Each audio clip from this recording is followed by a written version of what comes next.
ఆమేన్. అందరూ కూడా ప్రార్థనా పూర్వకంగా కూర్చొని శ్రద్ధగా దేవుని మాటలు విందాం. దేవుని దాసులు మన మధ్య ఉన్నారు. దేవుని వాక్యమును ప్రకటిస్తుండగా అటు ఇటు తిరగకుండా శ్రద్ధగా దేవుని మాటలు వినవలసిందిగా ప్రభు పేరిట మనం చేస్తున్నాం.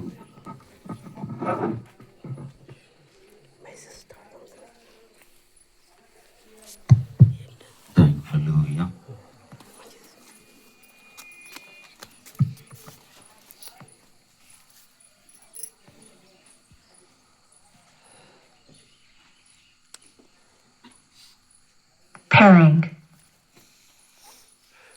Bluetooth connected. Bluetooth off. Bluetooth disconnected. Praise the Lord. Hallelujah. Thank you, Lord. Hallelujah.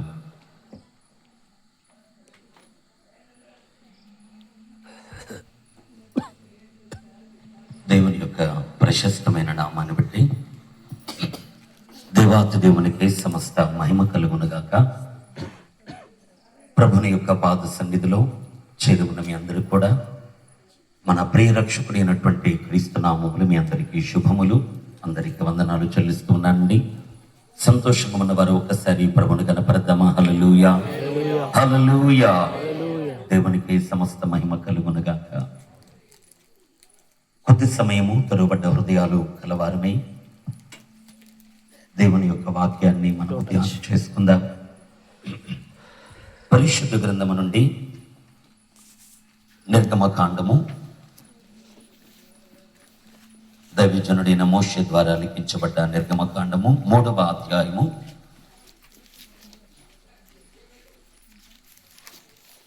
7-8 వచనాలు ఒకరు చదువుగా ఉందా?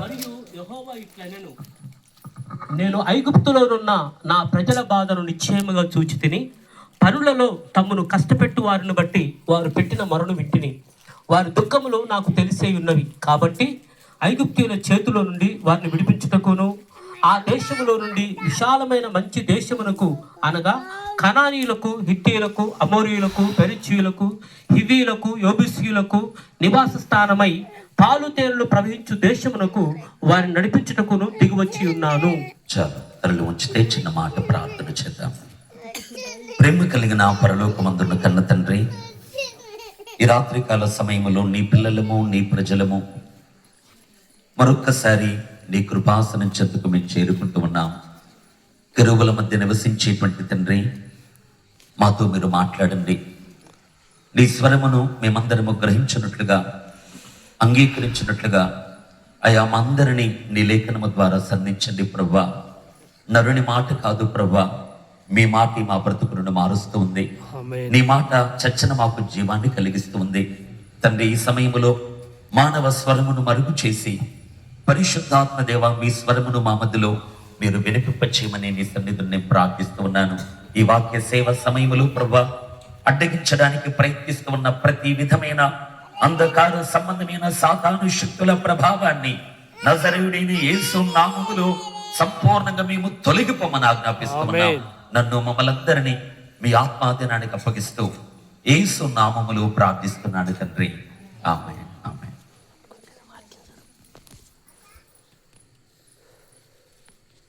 మనము చదువుకున్న లేఖన భాగము నిర్గమకాండము 3వ అధ్యాయము 7వ వచనం నుండి కొన్ని మాటలు మనం వింటూ ఉన్నాం. మరియు యెహోవా ఇట్లనెను, నేను ఐగుప్తులో ఉన్న నా ప్రజల బాధను నిశ్చయంగా చూచితిని. పనులలో తమను కష్టపెట్టు వారిని బట్టి వారు పెట్టిన మొర వింటిని.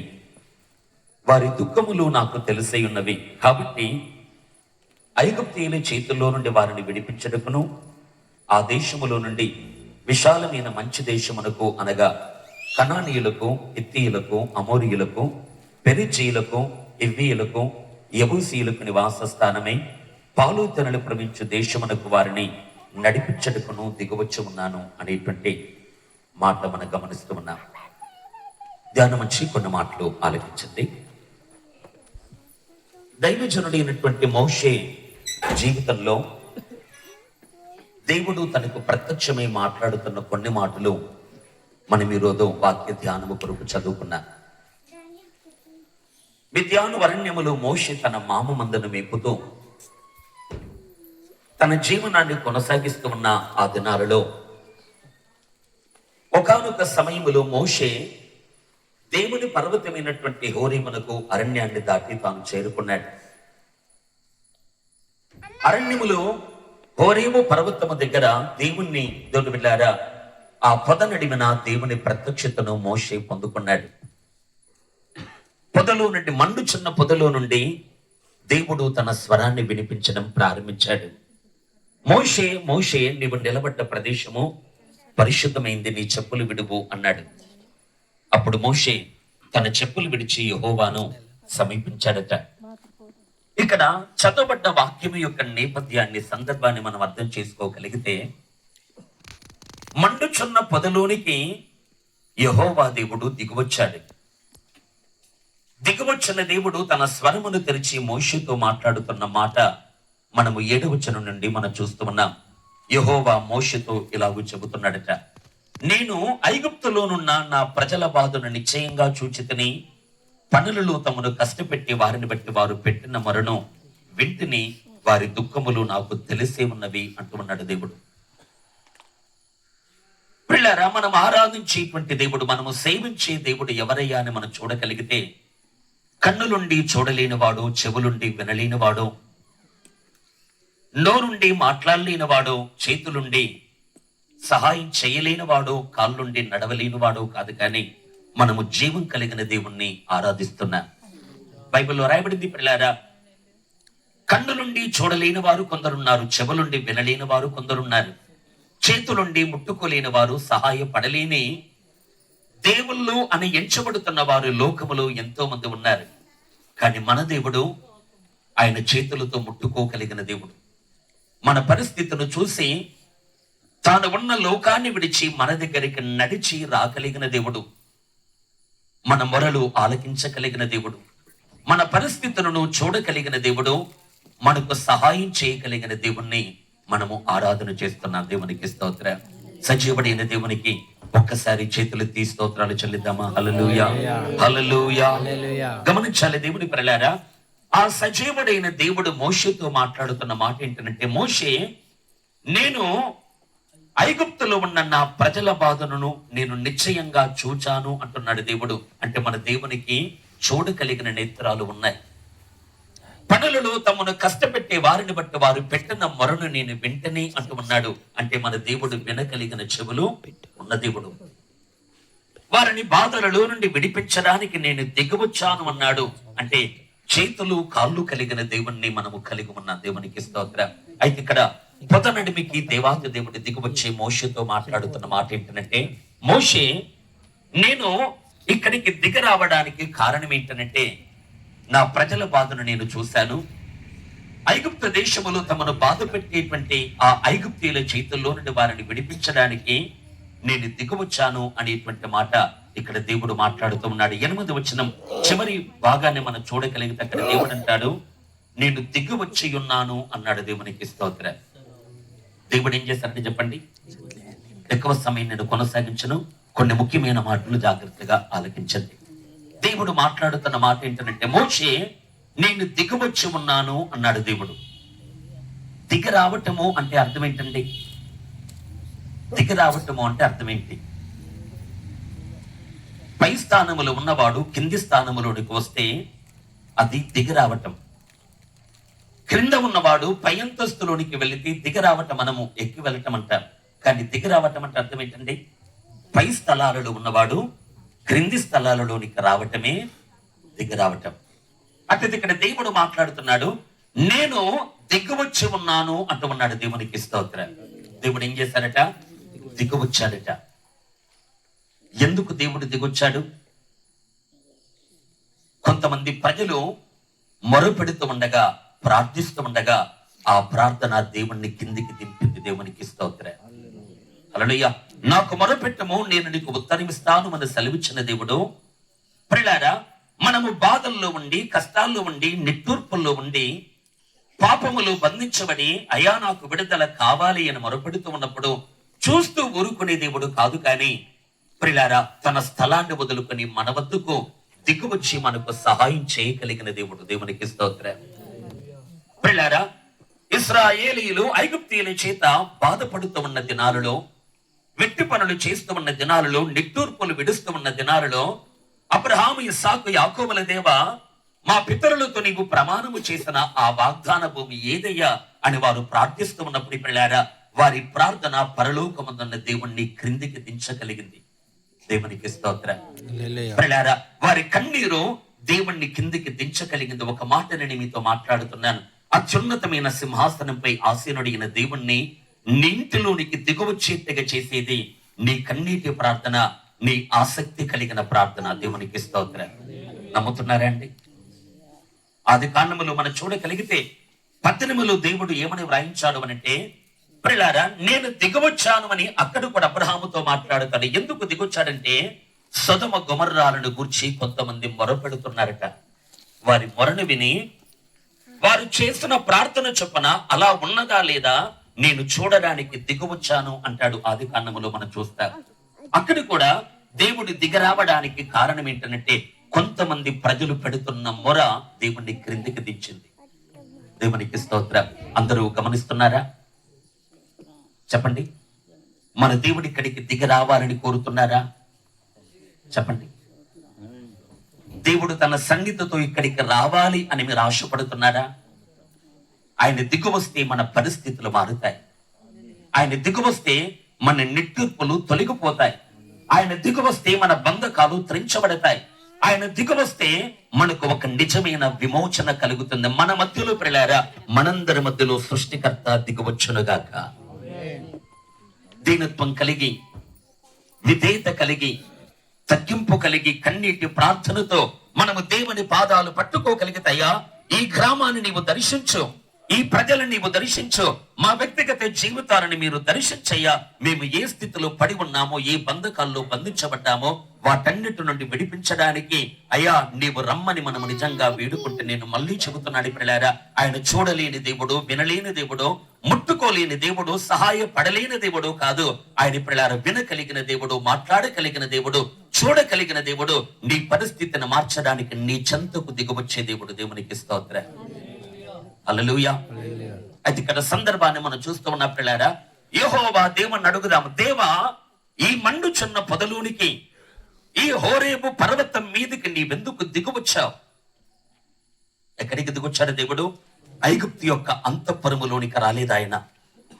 ఫరో గారి రాజ దర్బారులోనికి రాలేదు ఆయన.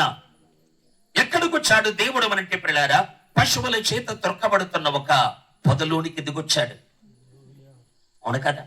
ఒక దేవుని బిడ్డలారా, అసహ్యమైన స్థలములోనికి, ఒక పెంట కుప్ప లాంటి ప్రదేశములోనికి, జంతువుల చేత పాడు చేయబడుతున్న ఒక దేవుని బిడ్డలారా పొద నడిమికి దేవాతి దేవుడు దిగొచ్చాడు. దేవునికి స్తోత్రం.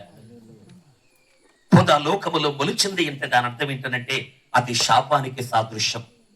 ఆది కాండములో మనం చూస్తాం ప్రియులారా, ఆదాము పాపము చేయక మునుపు అది వరకు ఈ భూమి మీద ఏ పొద లేదు అంటుంది లేఖనం. పొదలు ఉన్నాయండి. ఆదాం పాపములో పడక మునుపు ముళ్ళ పొదలు కానీ గచ్చ పొదలు కానీ నేల మొలిపించలేదు అంటుంది వాక్యం. అయితే ఈ ముళ్ళ పొదలు గచ్చ పొదలు ఎందుకు వచ్చాయంటే, నీ నిమిత్తము నేల శపించబడింది అన్నాడు దేవుడు. అంటే శాపానికి సూచన ఈ పొద. అంతనే కాదండి. ఒక పొద దీన్ని సూచిస్తుంది, దేవుని ఆశీర్వాదాన్ని కాదు, శాపాన్ని సూచిస్తుంది. అది ఇక్కడ నేను చెప్పే మాట ఏంటంటే, ఎక్కడ శాపం ఉందో అక్కడికి దేవుడు దిగివచ్చాడు. దేవునికి స్తోత్రం. దానిని ఆశీర్వాదకరంగా మార్చడానికి, హల్లెలూయా, దాని మీద ఉన్న శాపాన్ని కొట్టివేయడానికి, దాని మీద ఉన్న ప్రియులారా ఆ యొక్క ప్రతి విధమైనటువంటి సాతాను ప్రభావాన్ని దూరము చేయడానికి దేవాతి దేవుడు దిగివచ్చిన సందర్భాన్ని మనం గమనిస్తూ ఉన్నాం. ఆలోచించండి దైవజనమా, దేవాతి దేవుడు దిగవచ్చాడు. దిగి రావటము అంటే అర్థం ఏంటో నేను చెప్పాను. పైన ఉన్నవాడు క్రిందికి వస్తే అది దిగి రావటం. అవును కదా? కింద ఉన్నోడు పైకి వెళ్తే ఎక్కి వెళ్ళటం, పైకి ఎక్కి వెళ్ళటం. ఒకటి యెరూషలేము నుండి యెరికోకు దిగి వెళ్ళుచుండెను అంటుంది లేఖనం. అంటే ఎత్తైన స్థలములు ఉన్న యెరూషలేమును విడిచి లోతుట్టు ప్రదేశములు ఉంటున్న యెరికో వైపు ఒకడు సాగిపోతున్నాడు కనుక వారిని బైబిల్ ఉంటుంది ప్రియులారా, అతడు దిగిపోతున్నాడు అంటుంది వాక్యం. అది ఇక్కడ నేను చెప్పే మాట ఒకటి ప్రియులారా, యెహోవా దేవుడు తాను దేవుని బిడ్డలారా హోరేబు పర్వతం మీదకి ఒక పొద నడిమికి దేవాతి దేవుడు దిగువచ్చాడు. మనం చదువుకున్నాం కదా 8వ వచనంలో, నేను దిగువచ్చి ఉన్నాను అన్నాడు దేవుడు. హల్లెలూయా. దేవుడు ఏం చేశాడట? దిగువచ్చాడట. దేవునికి స్తోత్రం. ఎక్కడికి దిగొచ్చాడు? అంతఃపురములోనికి కాదు, రాజ దర్బారులోనికి కాదు, మంత్రి గారి ఇంటిలోనికి కాదు, కోటీశ్వరుల గృహాల్లోనికి కాదు. పిల్లారా, ఏది శపించబడ్డ ఒక స్థలంగా పిలువబడుతుందో ఆ స్థలానికి దేవుడు దిగొచ్చాడు. హల్లెలూయా. ఎందుకు దిగొచ్చాడు చెప్పండి? ఎందుకు దిగొచ్చాడు? నా ప్రజల బాధను నేను చూశాను అన్నాడు దేవుడు. అవును కదా? వారి నిట్టూర్పులు నేను విన్నాను అన్నాడు దేవుడు. ఐగుప్తీయులు తమను శ్రమ పెడుతున్నారు గనక ఐగుప్తీయుల చేత వారు బాధించబడుతున్న బాధలు నేను చూశాను అన్నాడు దేవుడు. చూసిన దేవుడి పిల్లలు అక్కడ కింద ఏమంటాడంటే, ఐగుప్తీయుల చేతుల్లో నుండి వారిని విడిపించటకును అన్నాడు. తర్వాత పెరిజ్జీయులు, హిత్తీయులు, హివ్వీయులు, అమోరీయులు, యెబూసీయులు, ఇలా 7 జాతుల వారిని ప్రస్తావిస్తూ, ఇదిగో ఈ దేశము కంటే విశాలమైన మంచి దేశము అనబడుతున్న కానానులోనికి నేను వారిని నడిపించడానికి దిగువచ్చాను అన్నాడు దేవుడు. ఎక్కడ నుండి దేవుడు దిగొచ్చాడండి? ఎక్కడి నుండి దిగొచ్చాడు? దేవుడు ఉండే స్థలం ఎక్కడ? సమీపించరాని తేజస్సు ఆయన ఉండే స్థలం. అంతనే కాదండి, అది ఎక్కడ ఉంది? కింద ఉందా, పైన ఉందా? ఒక్కసారి యెషయా గ్రంథంలో ఒక మాట చూడండి.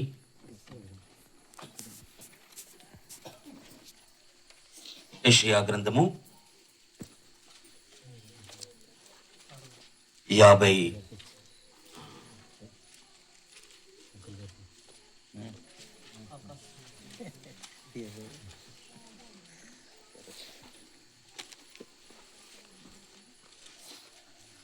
57వ అధ్యాయము 15వ వచనం చూడండి. మహాగణుడును మహోన్నతుడును పరిశుద్ధుడును నిత్య నివాసియుడైన వాడు ఇలా సెలవిచ్చుచున్నాడు. నేను మహోన్నతమైన పరిశుద్ధ స్థలములో నివసించువాడును, అయినను వినయం గల వారి ప్రాణమును ఉజ్జింపజేయుటకును, నలిగిన వారి ప్రాణమును ఉజ్జీవింపజేయుటకును, వినయం గల వారి యొద్దను దీన మనసు గల వారి యొద్దను నివసించుటకును నివసించుచున్నాను. గమనించండి, ఇక్కడ 15వ వచనం మనం చూస్తూ ఉన్నాం. మహాగణుడును మహోన్నతుడును పరిశుద్ధుడును నిత్య నివాసి అయిన వాడు ఇలాగూ సెలవిచ్చుచున్నాడు. దేవుడు తనను గురించి ఏమని సాక్ష్యం ఇస్తున్నాడు? మన చదువుకున్న పిల్లారా, నేను మహోన్నతమైన పరిశుద్ధ స్థలములలో నివసించువాడను. దేవునికి స్తోత్రం. దేవుని నివాస స్థలము ఎక్కడ అండి? చెప్పాలందరూ. మహోన్నతమైన, చెప్పాల్సిన మాట చెప్పట్లేదు. మహోన్నతము అంటే అర్థం ఏంటి? ఉన్నతము అంటే ఎత్తైనది అని అర్థం. మహోన్నతము అంటే ఇంకా ఎత్తైనది, చాలా ఎత్తైనది. అది ఇక్కడ లేఖనములు దేవుడు మాట్లాడుతున్నాడు. పరిశుద్ధుడు, నిత్య నివాసి, మహాగణుడు, మహోన్నతుడు. ఆయన సెలవిస్తున్న తన్ను గూర్చి తానే ఇస్తున్న సాక్ష్యం ఏంటంటే, నేను మహోన్నతమైన పరిశుద్ధ స్థలములలో నివసించేవాడను. హల్లెలూయా. దేవుడు ఎక్కడ నివసిస్తాడట? చాలా ఎత్తైన స్థలములలో నివాసం చేస్తాడట. సర్వ శరీరమునకు పైగా శిరస్సు ఎత్తైన స్థలములు ఎలా ఉందో, సకల విశ్వానికి పైగా మహోన్నతుడైన దేవుడు ఎత్తైన స్థలములలో ఉన్నాడు. దేవునికి స్తోత్రం. అర్థమవుతుందా? దేవుని నివాస స్థలం ఎక్కడ? మహోన్నతమైన పరిశుద్ధ స్థలమే దేవుని నివాస స్థలం. అక్కడికి ఎవరైనా సమీపించగలరా? చెప్పండి. మహోన్నతమైన పరిశుద్ధ స్థలములలో ఉన్న దేవాతి దేవుణ్ణి ఒక శరాపు కాని, ఒక కెరూబు కాని ఎవరైనా ఆ దేవుని చెంతకు వెళ్ళగలరా అండి? వెళ్ళగలరా? సమీపించరాని తేజస్సులో ఆయన ఒక్కడే అమరత్వం కలిగి వసించుచున్నాడు అన్నాడు పౌలు గారు. తిమోతి పత్రికలు మనం చూస్తాం 6:16. తేజస్సులో ఆయన మాత్రమే వసించుచు అమరత్వము గలవాడై ఉన్నాడు. మనుషులలో ఎవడును ఆయనను చూడలేదు, ఎవడును చూడలేరు. చూడండి పిల్లారా, సమీపించరాని తేజస్సులో ఆయన ఒక్కడే అమరత్వము కలిగి వసించుచున్నాడు, నివసిస్తున్నట్టు. దేవునికి స్తోత్రం. ఆయనకు అక్కడ ఆ నివాస స్థలానికి ఉన్న పేరేంటనంటే, అది ఎవరు సమీపించలేని స్థలం. దేవునికి స్తోత్రం. అంటే దేవదూతలు కూడా సమీపించలేని స్థలం అది. అవును కదా? పరలోకమందున్న పరిశుద్ధ దూతలు కూడా సమీపించలేని చోటు అది. కెరూబులు కాని, శరాపులు కాని సమీపించరాని ఒక ప్రదేశములో దేవాతి దేవుడు ఉన్నాడు. ఒకవేళ వారు అక్కడికి వెళ్లితే పిల్లారా, షాక్ కొట్టినట్టుగా ఎగిరి అల్లంత దూరానికి వెళ్ళిపోతూ ఉన్నారు. అలాంటి తేజో మండలములో ఈ దేవుడు వసిస్తున్నాడు. దేవునికి స్తోత్రం. ఈ దేవుడు మోషేతో మాట్లాడుతున్నాడు. ఏ దేవుడు తనను గూర్చి ఎదుగో నేను దిగవచ్చాను అని మాట్లాడుతున్నాడో, ఏ దేవుడు నేను ఉండేటువంటి మహోన్నత స్థలాన్ని వదిలిపెట్టుకొని ఈ కొండ మీదకి, ఈ పొద నడిమికి దిగవచ్చాను అని మాట్లాడుతున్నాడో, ఆ దేవుడి కేర్ ఆఫ్ అడ్రస్ ఎక్కడ అన్నట్టు పిల్లారా, ఎవరు సమీపించడానికి వీరులేని తేజో మండలములో ఆయన ఒక్కడే వసిస్తున్నాడు. హల్లెలూయా. ఆ దేవుడు ఏం చేస్తున్నాడట చెప్పండి? ఆయన దిగువచ్చాడట. దేవునికి స్తోత్రం. ఎందుకు దిగొచ్చాడమ్మా?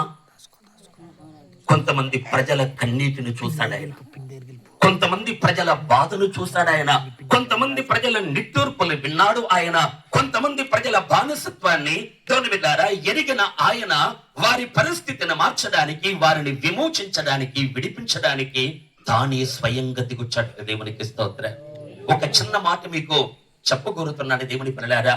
ఆ దేవుణ్ణి అడుగుదాం, మహోన్నతుడైన దేవా, నీ ప్రజలు ఐగుప్తీయుల చేతుల్లో బాధపడుతున్నారు కదా, నీవెందుకు దిగరావటం? ఒక దేవదూతను పంపిస్తే విడిపిస్తుంది కదా. అడగండి ఆ దేవుణ్ణి, దేవా నీవు స్వయంగా ఎందుకు రావటమయ్యా?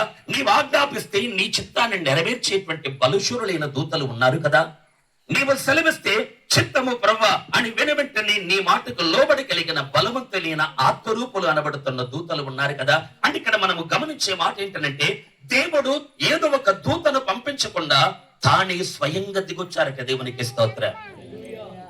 అవును కదండి? అశ్షూరీయుల మీద హిజ్కియా రాజుకు జయాన్ని ఇవ్వడానికి దేవుడు దిగరాలేదు, ఒక దూతను పంపి గెలిపించాడు. దేవునికి స్తోత్రం. అవును కదా? ఎన్నో సందర్భాలలో పిల్లారా దేవుడు రాలేదు, కానీ దూతలను పంపి జవాబిచ్చాడు. ఇక్కడ ప్రశ్న ఏంటంటే, తన ప్రజల బాధలను తొలగించడానికి దేవుడు కాకుండా ఒక దూతను పంపొచ్చు కదా. వెళ్ళమంటే ఎవరు రారండి చెప్పండి? దేవుని మాటకు లోబడిన దూతలు ఎవరైనా ఉన్నారా?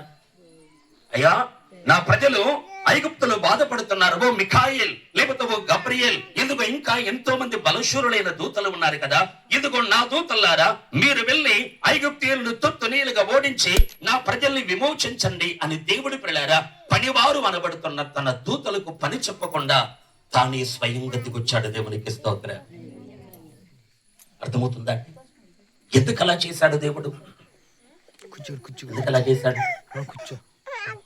దూతలను పంపకుండా దేవుడే ఎందుకు స్వయంగా దిగొచ్చాడు? మీకు అర్థం కావడానికి ఒక మాట చెప్తాను. ఒక తల్లి ఉంది, తనకు ఒక చంటి బిడ్డ ఉంది, 1 సంవత్సరం వయసున్న బిడ్డ అనుకోండి. ఆ బిడ్డ మెల్లమెల్లగా తప్పటడుగులు వేస్తూ నడుస్తూ నడుస్తూ నడుస్తూ ఒక నీళ్లున్న గుంటలో పడిపోయింది అనుకోండి, ఒక బావిలో పడిపోయింది అనుకోండి. నీళ్లు లోతుగా ఉన్నాయి. అప్పుడు ఆ బిడ్డ మీద ప్రేమ కలిగిన తల్లి ఏం చేస్తుంది? ఎవరూ లేరక్కడ, తనొక్కతే ఉంది. బిడ్డేమో నీళ్లలో నూతులు పడి మునిగిపోతూ ఉన్నాడు, ప్రాణపాయ స్థితిలో ఉన్నాడు. దేవుని బిడ్డారా కేక వేస్తున్నాడు, చావు బ్రతుకుల మధ్యలో కొట్టుమిట్టాడుతున్నప్పుడు ఆ బిడ్డను ప్రేమిస్తున్న తల్లి ఎవడైనా ఒకటి దారి వెంట వెళ్ళేవాడు ఉంటాడేమో, నేను ఆ వ్యక్తి వచ్చేంత వరకు ఆగుతాను అని ఆగదండి. ఏం చేస్తుంది?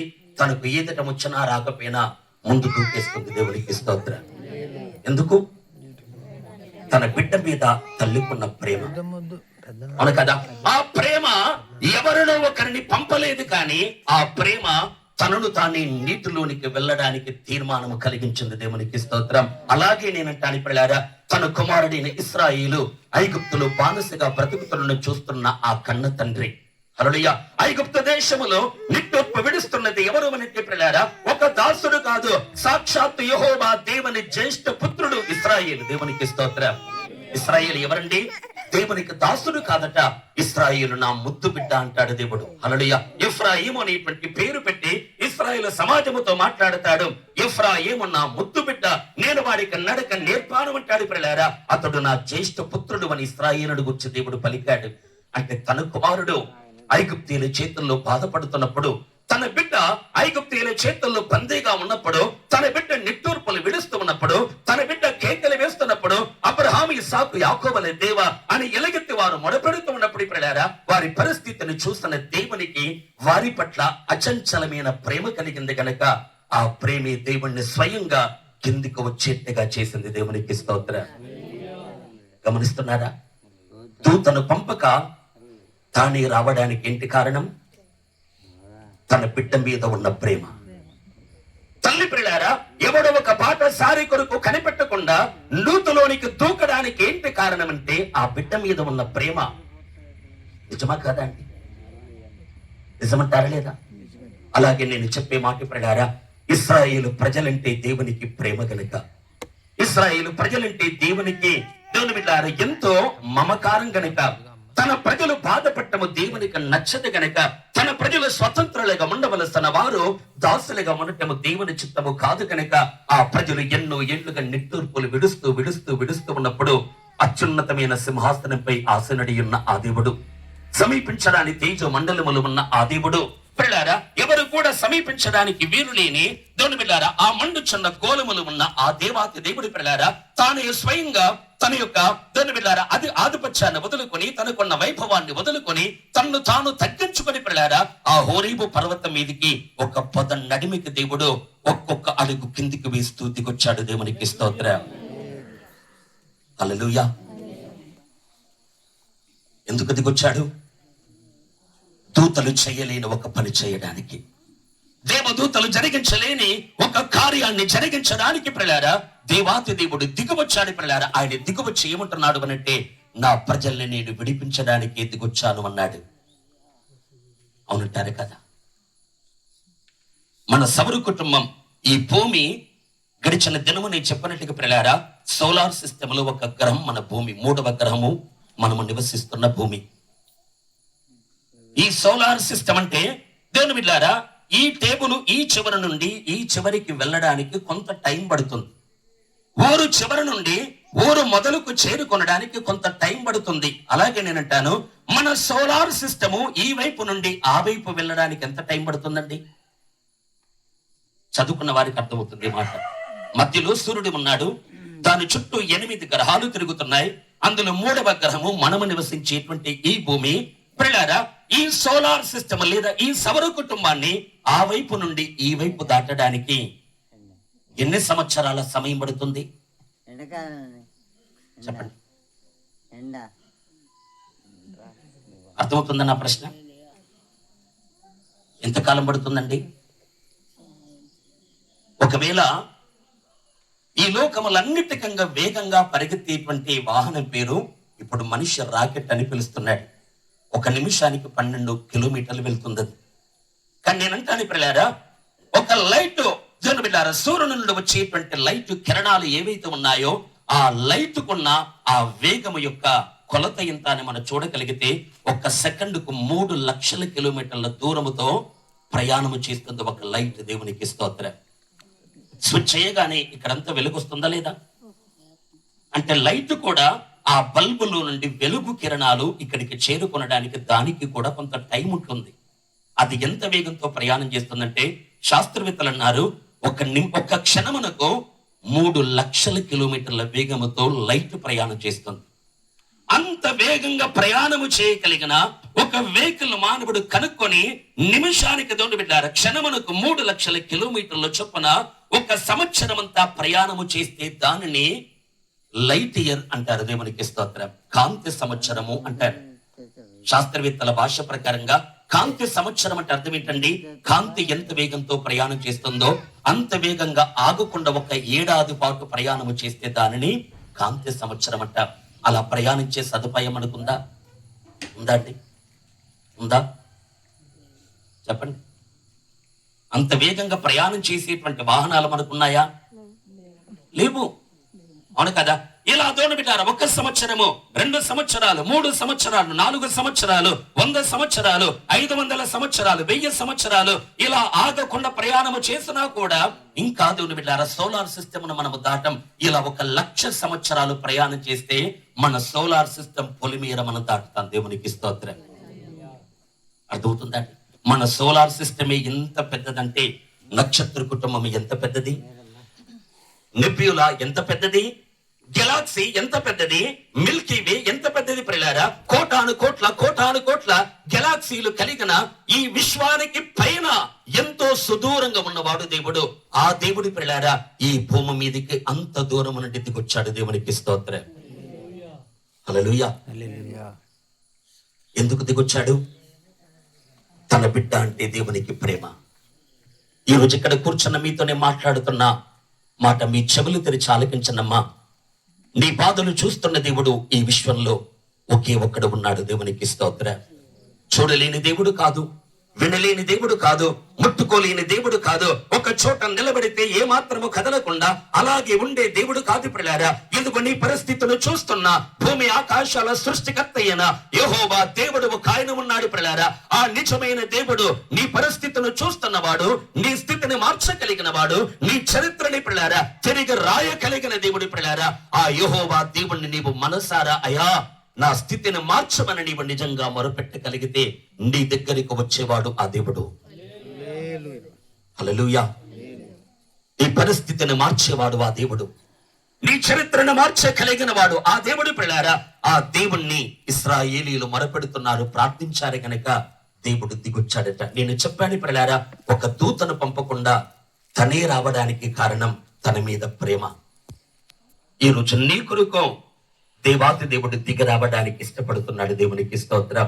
ఒక మాట నేను చెబుతాను పిల్లారా, ఆనాడు హోరేబు పర్వతం మీదికి ఒక పొద నడిమికి యెహోవా దేవుడు దిగొచ్చాడు. ముందు మనం గుర్తు చేసుకున్నట్లుగా అంతఃపురములోనికో, రాజభవనములోనికో, రాజ దర్బారులోనికో, మంత్రి గారి ఇంటికో, సైన్యాధిపతి ఇంటికో, మహాధనవంతుని ఇంటికో కాదు కాని పిల్లారా, పశువులు తిరిగి ఒక ప్రదేశములోనికి ఆ దేవుడు దిగువచ్చినట్టుగా 2000 సంవత్సరాల క్రితము కూడా. హల్లెలూయా. మనము చదువుకున్న ఈ సందర్భము అంటే మోషే దగ్గరికి దేవుడు దిగవచ్చిందేమో దేవుని బిడ్డారా, దాదాపు దేవుని బిడ్డారా ఇప్పటికి 3500 సంవత్సరాల క్రితము ఆ హోరేబు కొండ మీదకి దేవుడు దిగొచ్చాడు.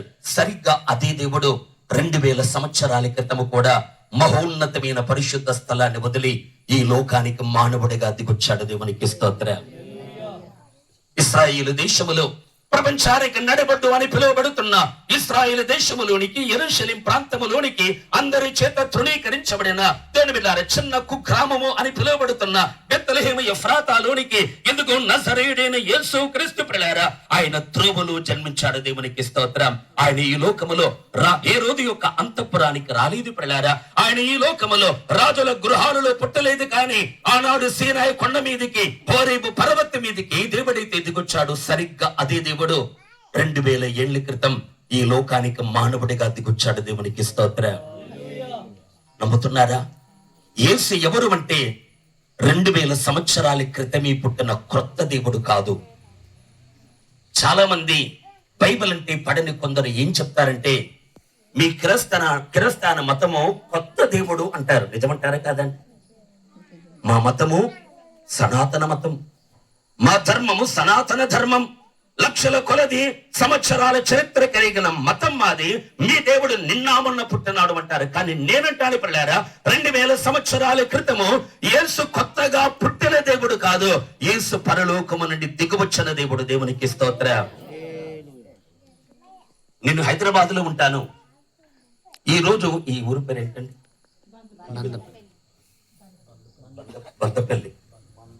వందపల్లి. గమనించండి, సంగారెడ్డిలో అంటే హైదరాబాద్ లో ఉన్న నేను ఈ రోజు మీ గ్రామానికి వచ్చాను కనుక ఈ రోజే నేను పుట్టాను అంటే ఎలా ఉంటుందండి? మీరు ఈ పాస్టర్ గారు ఈ రోజే మా ఊర్లో పుట్టాడంటే ఎలా ఉంటుంది మీకు? నేను ఎక్కడో పుట్టాను, ఎప్పటి నుండో ఉన్నాను, కానీ ఒక పర్పస్ కొరకు ఇక్కడికి వచ్చాను. అలాగే నేను అంటాను 2000 సంవత్సరాల క్రితం యేసు క్రీస్తు పుట్టిన దేవుడు కాదు, వచ్చిన దేవుడు. దేవునికి స్తోత్రం. పుట్టుట అంటే అప్పుడే ఆరంభము అని అర్థం, కానీ వచ్చుట అంటే ఎక్కడో ఉన్నవాడు ఇక్కడికి వచ్చను అని అర్థము. దేవునికి స్తోత్రం. అట్లయితే యేసు క్రీస్తు 2000 సంవత్సరాల క్రితం అవతరించిన క్రొత్త దేవుడు కాదు ఆయన. హల్లెలూయా. ఈ లోకానికి నరావతారిగా రాకమునిపే, ఈ లోకానికి మనిషిగా దిగి రాకమునిపే పిల్లారా కోటాను కోట్ల సంవత్సరాలకు ముందే కాలము ఆరంభము కాకమునిపే ఈ విశ్వంలో ఏది లేకమునుపో కలిగి ఉన్నది ఏది కూడా కలగనప్పుడు పిల్లారా ఆయన అన్నిటికంటే ముందున్నవాడు, అన్నిటికంటే పైన ఉన్నవాడి పిల్లారా ఆయన వలనే సమస్తములు కలిగాయి. ఆ దేవుడి పిల్లారా అన్నిటికంటే ఆరంభములో ఉన్నవాడు. దేవునికి స్తోత్రం. ఆ దేవుడు 2000 సంవత్సరాల క్రితము ఒక పని చేయడానికి ఈ లోకానికి వచ్చాడు. దేవునికి స్తోత్రం. అట్లయితే యేసయ్య కొత్త దేవుడా? అందరికంటే ముందున్న దేవుడా? అందరికంటే ముందున్న దేవుడా ఆయన. అవును కదా?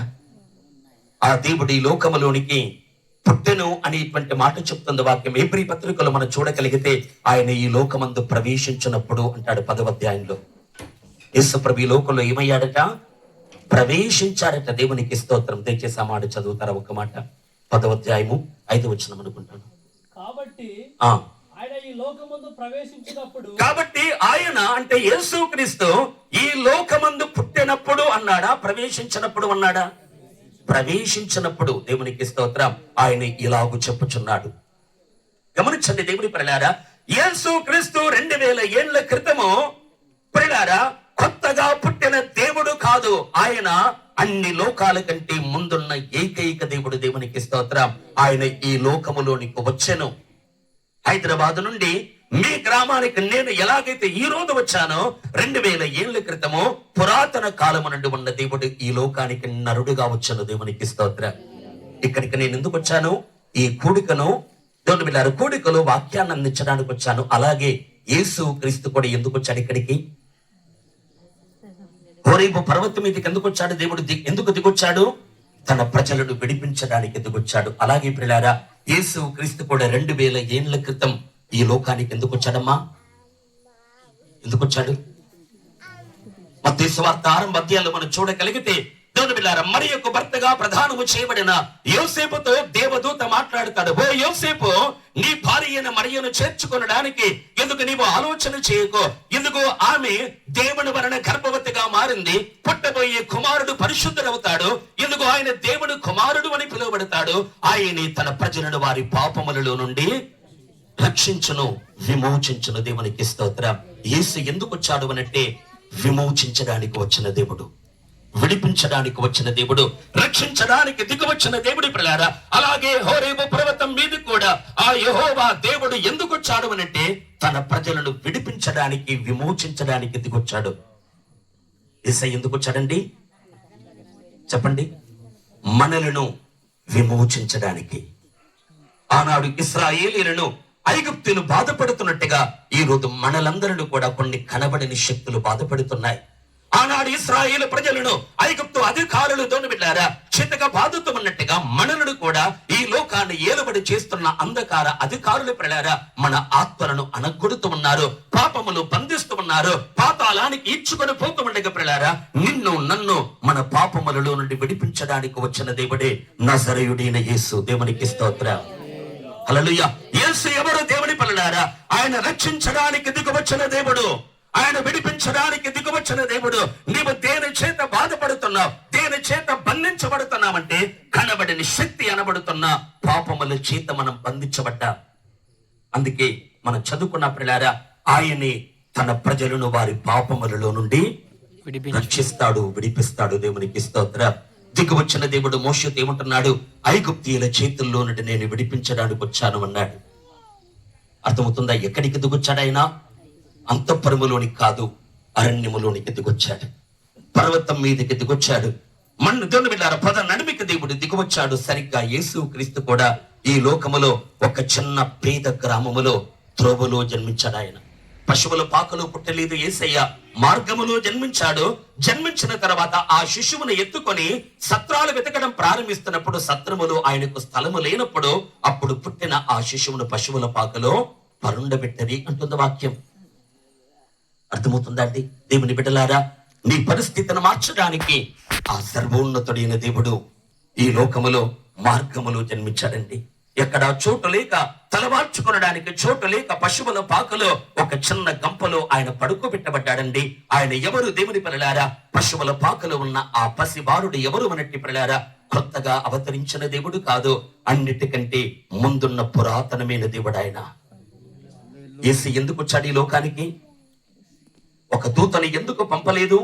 ఒక కెరూబును శరాపును ఎందుకు పంపలేదు అనంటే నేనంటాను ప్రియులారా, నీవంటే ఆయనకు ప్రేమ గనుక. హల్లెలూయా. నీ ఆత్మ అంటే ఆయనకు ప్రేమ కనుక నీవు నరకానికి వెళ్ళటం ససేమిరా యేసయ్యకు ఇష్టం లేదు కనుక నీవు పాతాళ కూపములో నిత్యత్వమంతా కాలటము దేవునికి నచ్చట్లేదు కనుక ప్రియులారా, ప్రియ దేవుని బిడ్డ, నీవంటే పంచ ప్రాణాలు పెట్టుకున్న ఆ దైవ కుమారుడు, ఆ సాక్షాత్తు దేవుడు ఉన్నవాడు ప్రియులారా నిన్ను ప్రేమించి నీవంటే ప్రాణం పెట్టడానికి కూడా వెనకాడకుండా నిన్ను ఎలాగైనా విడిపించాలని, నీకు రక్షణ భాగ్యాన్ని ఇవ్వాలని, నీ ఆత్మను సాతాను యొక్క ఇదిగో కాడి నుండి విమోచించాలి అని ప్రియులారా ఆ దైవ కుమారుడు ఈ లోకానికి దిగువచ్చి ఉండగా ఆ యేసయ్యను మనసారా నీ బ్రతుకుల్లోనికి స్వీకరిస్తావా? అయ్యా, నన్ను ప్రేమించి నా కొరకు వచ్చావు, ఈ లోకము నన్ను పట్టించుకోలేదు, కానీ నీవు నాకు కావాలి ప్రభా అని మీ జీవితాన్ని అప్పగిస్తారా? నాకు రక్షణ దయచేయి ప్రభా అని మీ బ్రతుకును ప్రభువుకు సమర్పిస్తారా? యేసు ప్రభువును నమ్ముకోవలసిన నమ్మలారా, ఈ లోకమును తిని త్రాగి ఎంజాయ్ చేయడానికి కాదు, పాపములలో నుండి విడుదల పొందడానికి యేసును నమ్మండి. పాపములను రక్షించుటకు క్రీస్తు యేసు ఈ లోకమునకు వచ్చను. దేవునికి స్తోత్రం. నశించిన దానిని వెతికి రక్షించడానికి మనుష్య కుమారుడు ఈ లోకానికి వచ్చాడు ప్రియులారా. ఆయనే తన ప్రజలను వారి పాపములలో నుండి రక్షించడానికి, విమోచించడానికి దిగవచ్చిన మహోన్నతుడైన దేవుడి ప్రియులారా. ఆయన ఈ లోకానికి నీవలే ఒక మనిషిగా మారి రావటం వెనకాల నీవంటే ఆయనకు అనంతమైన ప్రేమ ఉందని గమనించు. దేవునికి స్తోత్రం. నేను మళ్ళీ చెబుతున్నాను, ఈ లోకములో ప్రాణము పెట్టునంతగా ప్రేమించగలిగిన ఒకే ఒక వ్యక్తి కేవలము యేసయ్య మాత్రమే. యేసయ్య, నేను బంధించబడ్డట్టుగా ఉన్నాను, నాకు విడుదల దయచేయని ప్రార్థిస్తాడా? నా ఆత్మకి విమోచన కావాలి అని మొరపెడతాడా? నా ఆత్మను ఎదుగో ఎలాగైనా రక్షించమని దేవుని బిడ్డలారా, నీ జీవితాన్ని ఈ రోజు ప్రభువునకు అప్పగిస్తూ ప్రార్థించగలరా? ఒక 2 మాటలు చెప్పని ముగిస్తాను. దేవుని పిల్లలారా, మండుచున్న పతనమికి దేవుడు ఎందుకొరకు చాడో మాట్లాడాడు. నేను నా ప్రజలను విడిపించడానికి దిగొచ్చాను అన్నాడు మొట్టమొదట. మరి దిగువచ్చిన దేవుడు ఏం చేశాడండి? ఏం చేశాడు? ఐగుప్తుల దగ్గరికి వెళ్ళి నేను ఆకాశ మహాకాశాలలో నుండి దిగుచ్చిన దేవుణ్ణి అని తన్ను గురించి తానే ప్రకటించుకొని, ప్రజలారా నన్ను నమ్మండి అని దేవుడు వారికి ముందుగా ఉండి వారిని దేవుని బిడ్డలారా విడిపించి, ఎందుకు అక్షరార్థంగా కనబడి వారిని విడిపించి వెళ్ళిపోయాడంటే కాదు ప్రియులారా, విడిపించడానికి దిగువచ్చిన దేవుడు ఆ దిగువచ్చిన దేవుణ్ణి గురించి చెప్పడానికి ఒక సేవకుణ్ణి ఎన్నుకున్నాడు. దేవునికి స్తోత్రం. అవును కదా? నేను దిగు వచ్చాను అన్నాడు దేవుడు. నా ప్రజల బాధను నేను చూశాను అన్నాడు దేవుడు. నా ప్రజల ఐగుప్తీయుల చేతుల్లో నుండి విమోచించడానికి నేనే స్వయంగా దిగొచ్చాను అని చెప్పిన దేవునితో ఇప్పుడు మోషే అనొచ్చు, అలాగైతే ప్రభువా నీ ప్రజల్ని విడిపించుకొని నీ పని చూసుకో అనొచ్చు మోషే. కానీ దేవుడు ఏమంటున్నాడు తెలుసా? నేను విడిపించడానికి దిగొచ్చాను, రా నేను నిన్ను ఐగుప్తీయుల దగ్గరికి పంపిస్తాను అంటున్నాడు. దేవునికి స్తోత్రం. అంటే దేవుడు తన ప్రజల్ని ఎలా విడిపిస్తాడు అంటే ఒక మధ్యవర్తిని, అంటే ఒక సేవకుణ్ణి ఎన్నుకొని విడిపిస్తాడు. దేవునికి స్తోత్రం. ఈ రోజు ఈ గ్రామానికి దేవుడు దిగుచ్చాడు. దానికి రుజువు ఏంటంటే ప్రియులారా, ఆయన చేత ఎన్నిక చేయబడ్డ సేవకులుగా ఇక్కడ ఉండి మేము దేవుని మాటలు బోధిస్తున్నాం. దేవునికి స్తోత్రం. హల్లెలూయా. మోషేతో మాట్లాడుతున్నాడు, ఓ మోషే, నా ప్రజల్ని విడిపించడానికి నేను వచ్చాను, అయితే నీవు నాకు కావాలి అంటున్నాడా లేదా? నన్ను గూర్చి చెప్పడానికి నీవు నాకు కావాలి, నన్ను గూర్చి ప్రకటించడానికి నీవు నాకు కావాలి. యెహోవా అనబడుతున్న ఉన్నవాడైన దేవుణ్ణి గూర్చి నా ప్రజలకు సువార్తను చెప్పడానికి ఒక పరిచారకుడు కావాలి అని ప్రియులారా, మోషేని దేవుడు ఎంతో సమయం అతనితో వాదించి మోషేను ఒప్పించి ప్రియులారా అధికార దండమును ఇచ్చి మోషేను ఐగుప్తునికి పంపాడు. దేవునికి స్తోత్రం. మోషే ఎందుకు వెళ్తున్నాడు ఐగుప్తులోనికి? పాస్టర్ మోషే ఐగుప్తులోనికి ఎందుకు వెళ్తున్నాడు ప్రియులారా? పిరమిడ్ కంటే పెద్ద చర్చని కట్టి భజన చేయడానికి వెళ్ళట్లేదు మోషే. మోషే ఎందుకు వెళ్తున్నాడు ప్రియులారా? ఐగుప్తు దేశములో అన్య దేవతల గుళ్ళ కంటే ఒక ఎత్తైన గుడిని కట్టుకొని ప్రియులారా యెహోవా దేవునికి ప్రార్థించడానికి వెళ్ళట్లేదు మోషే. మోషే ఎందుకు వెళ్తున్నాడు అనంటే బంధించబడ్డ ప్రజల్ని విడిపించడానికి వెళ్తున్నాడు మోషే. దేవునికి స్తోత్రం. ఈ రోజు నిజమైన సేవకులు ఎవరు అనంటే పట్టు కొరకు పరిచర్య చేసేవారు కాదండి, డబ్బు కొరకు సేవ చేసేవారు కాదండి, దేవుని బిడ్డలారా తిని త్రాగి ఎంజాయ్ చేసేవారు కాదండి, కోట్లు కోట్లు వెనక గడించుకునేవారు కాదండి. నిజ సేవకుడి యొక్క గురి ఏంటనంటే ఎలాగైనా బంధించబడ్డ కొన్ని ఆత్మలు విడిపించబడాలి. దేవునికి స్తోత్రం. ఒక నిజ సేవకునికున్న బాధ్యత, గురి, భారం ఇదే. దేవునికి మహిమ. ఇక్కడ సేవకులుగా ఉన్న మాకు నేను దేవుని కృపను బట్టి మాత్రమే చెబుతున్నాను ప్రియులారా, ఇక్కడ జరిగే ఈ ప్రయాస వెనకాల ఒక్క ఆత్మ రక్షించబడ్డ మాకు సంతోషం. దేవునికి స్తోత్రం. ఒక్క ఆత్మ పాపాన్ని విడిచిపెట్టి మారు మనస్సు పొందన, ఒక్క ఆత్మ దేవుని బిడ్డారా సాతాను కబంధ స్థానంలో నుండి విడుదల పొందన, రూపాయి మాకు దొరక్కపోయినా కూడా నేనంటాను ప్రియులారా, ఒక ఆత్మకు రక్షణ కలిగితే నిజంగా దేవుని సన్నిధిలో మాకు ప్రతిఫలం. దేవునికి స్తోత్రం. దిగువచ్చిన దేవుడు ఏమంటున్నాడు? విడిపించడానికి దిగొచ్చాను, కానీ నా గురించి చెప్పడానికి ఒక వ్యక్తి కావాలి. నా గురించి ప్రకటించడానికి ఒక సేవకుడు కావాలి, నన్ను గురించి తెలియచేయడానికి ఒక పరిచారకుడు కావాలి, ఒక సాత్వికుడు కావాలి, నేను చెప్పిన వెంటనే లోబడ కలిగిన ఒక దీనుడు, ఒక విధేయుడు కావాలి. ఆ సాత్వికుడు నీవే మోషే. రాని దేవుడు మోషేను స్వాగతించి ఐగుప్తు దేశానికి అధికారం ఇచ్చి పంపాడు. అయితే ఇప్పుడు మోషే వెళ్ళి ఐగుప్తు దేశములోనికి వెళ్ళి ఫరోతో మాట్లాడుతున్నాడు. యెహోవా దేవుడు నన్ను పంపెను, నా ప్రజలను పోనివ్వు అంటే ఫరో ఏమంటున్నాడు? అలాగా మోషే దేవుడు పంపించాడా? సరే నీ ప్రజల్ని తీసుకొని పో అనలేదు. యెహోవా ఎవడు అంటున్నాడు. దేవునికి స్తోత్రం. నేను అతని మాట విని ఆ ఇశ్రాయేలును పోనిచ్చుటకు యెహోవా ఎవడు? ఇశ్రాయేలీయులను పోనివ్వడానికి యెహోవా ఎవడు అన్నాడు. యెహోవాను ఎరుగను, నేను యెహోవాను ఎరగను. ఇశ్రాయేలును కోరియనను. ఇక్కడ గమనించండి పిల్లారా, ఫరో ఏమంటున్నాడు? యెహోవా ఎవడండి? నేను యెహోవాను ఎరగను, నా ప్రజలు నేను ఎందుకు పోనిస్తాను, వారిని ఎందుకు కట్లల్లో నుండి బయటికి పంపిస్తాను, సస్య మీద ఒప్పుకోను అంటే ఒప్పుకోనేమని అని పిల్లారా ఫరో మొండికేసి కూర్చున్నాడు. ఇక్కడ ఆలకించాల్సిన ఒక మాట పిల్లారా, మోషే ఐగుప్తులోనికి వెళ్ళి తన ప్రజల్ని విడిపించడానికి దేవుని చేత పంపబడ్డ ఆ మోషే ప్రజల్ని విడిపించడానికి పూనుకున్నవాడే. ఫరోతో ఎంత మాట్లాడినా కూడా ఫరో హృదయాన్ని కఠిన చేసుకుంటూనే ఉన్నాడు. దేవునికి స్తోత్రం. ఐగుప్తును ఏలుతున్న ఫరో మోషేను అడ్డుకున్నట్టుగా ఐగుప్తును ఏలుబడి చేస్తున్న అధికారి ఎనబడుతున్న ఫరో ప్రిలారా యెహోవా ఎవడు అని ఆయన రక్షణ కార్యాన్ని గట్టిగా ఉన్నట్టుగా ప్రిలారా నిన్ను రక్షించడానికి ప్రణాళిక కలిగి ఉన్న దేవుడు ప్రిలారా ఈ రాత్రి మీ మధ్యలోనికి మమ్మల్ని పంపి ఉండగా సువార్తను మేము మీకు ప్రకటిస్తూ ఉన్నప్పుడు ప్రిలారా నిన్ను ఏలుబడి చేస్తున్న అంధకార అధిపతి ఎనబడుతున్న సాతాను ఏం చేస్తారంటే నీ ఆత్మను బయటికి వెళ్లకుండా వాడు ఇంకా బలంగా బంధిస్తాడు. దేవునికి స్తోత్రం. అర్థమవుతుందా అంటే ఈజిప్టుని ఏలుతున్నది ఫరో అయితే ఈ లోకాన్ని ఏలుతున్నది అపవాది. అపవాది నీ ఆత్మను బయటికి వెళ్ళనివ్వడానికి ఇష్టపడడు. నీ ఆత్మని ప్రళారు విమోచించడానికి వాడికి ఎంత మాత్రము దొన్నివిడారు ఇష్టము కలగదు. కానీ ఇక్కడ మనం గమనించగలిగితే మోషే వెళ్ళి ఎన్నో అద్భుతాలు చేయటం ప్రారంభించాడు. కర్రను పాముగా మార్చాడు, నీటిని రక్తంగా మార్చాడు, ధూళిని పేనుగా మార్చాడు. దోని వెళ్ళారా నదిలో నుండి మిడతల దండు వచ్చింది, కప్పల గుంపులు వచ్చాయి. దోని వెళ్ళారా గాఢాంధకారం రాత్రి పగలు 3 దినాలు తమ్ముకడం ఉంది. ఇలా ఎన్నెన్నో కార్యాలు మోషే చేస్తున్నాడు.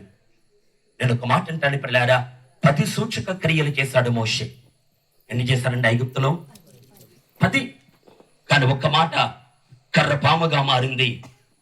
ప్రజలు చప్పట్లు కొట్టారే కానీ విడుదల కలగలేదు. నీళ్లు రక్తంగా మారాయి. ఆహా యెహోవా దేవుడు ఎంత గొప్పవాడని ప్రజలారా భజన చేశారే తప్ప ప్రజలకు విడుదల కలగలేదు. ఇలా ఒకటి తర్వాత ఒకటి, ఒక అద్భుతము తర్వాత మరొకటి, ఒక సూచక క్రియ తర్వాత మరొక సూచక క్రియ ఇలా జరుగుతూ ఉండగా ప్రజలు ఆనందపడుతున్నారు, ప్రజలు చప్పట్లు కొడుతున్నారు. ఆహా యెహోవా దేవుడు సూపర్ అంటున్నారు, ఆయన గొప్పవాడు అంటున్నాడు. కానీ ఇక్కడ నేను చెప్పదలిచిన విషయం ఏంటంటే ఎన్ని అద్భుతాలు చేసినా కూడా ప్రజలకు విడుదల కలగట్లేదు. దేవునికి స్తోత్రం. కలుగుతుందండి.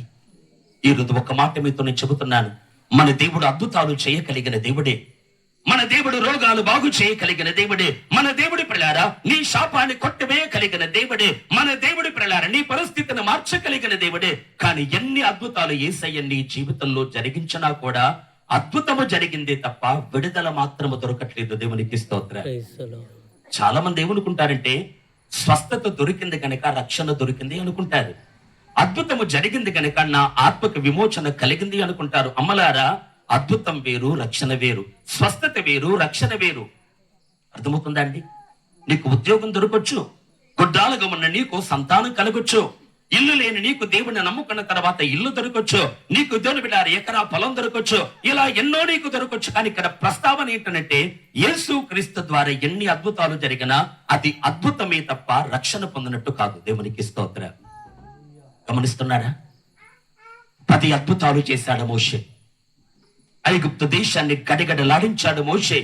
ఐగుప్తు దేశంలో ఉన్న దేవతలకు తీర్పు తీర్చాడు మోషే ప్రియులారా. ఐగుప్తు దేశాన్ని ఒక్కడి ప్రియులారా తలకిందులు చేయగలిగాడు. ఎన్ని కార్యాలు జరిగినా ఫరో మాత్రము ప్రజల్ని బయటికి పోనివ్వట్లేదు. దేవునికి స్తోత్రం. అర్థమవుతుందా అండి? కానీ ఒక మాట మీకు జ్ఞాపకం చేయకూరుతున్నాను. దయచేసి నిర్గమకాండములోనికి రండి. హల్లెలూయా. నిర్గమకాండము 12వ అధ్యాయము 1